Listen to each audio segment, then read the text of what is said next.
Doc J po, gusto mo ng respeto, pero marunong ka bang rumespeto? Tanong lang muna, pero huwag ka munang sumagot. Gusto mo bang nire-respeto ka? Siyempre, lahat naman tayo. Pero ito ang mas mahalagang tanong. Marunong ka bang rumespeto? Maraming kabataan ngayon na nagsasabi, gusto ko ng respeto. Hindi nila ako naiintindihan. Bakit ako pinagagalitan? Pero kapag kinakausap ka ng mga magulang mo, naka-cellphone ka. Kapag pinagsasabihan ka ng matatanda, o mas nakakatanda sa'yo, nakasimangot ka. Kapag may iniutos sa'yo, ang sagot mo, mamaya na. Hindi minamando ang respeto.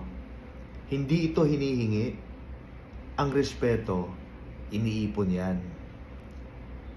Sa paraan ng pakikinig, sa paraan ng pagsagot, sa paraan ng pag-asal, kahit walang nakatingin.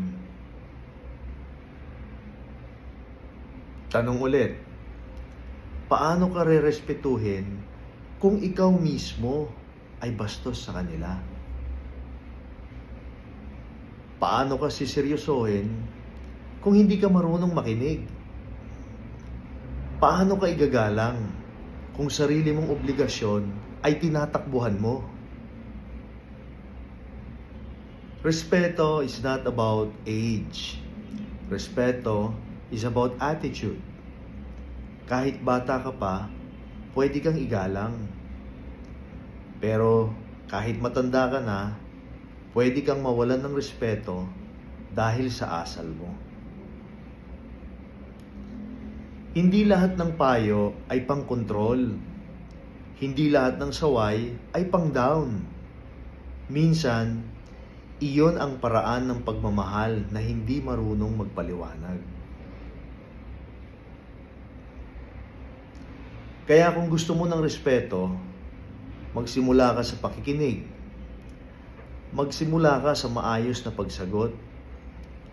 Magsimula ka sa pagtupad sa simpleng responsibilidad. Dahil ang respeto, hindi sinisigaw, ipinapakita.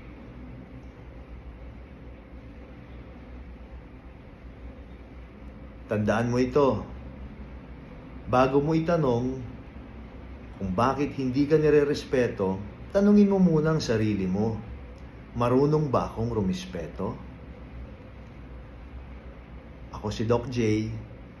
Kapag tinamaan ka, alam mo na kung bakit.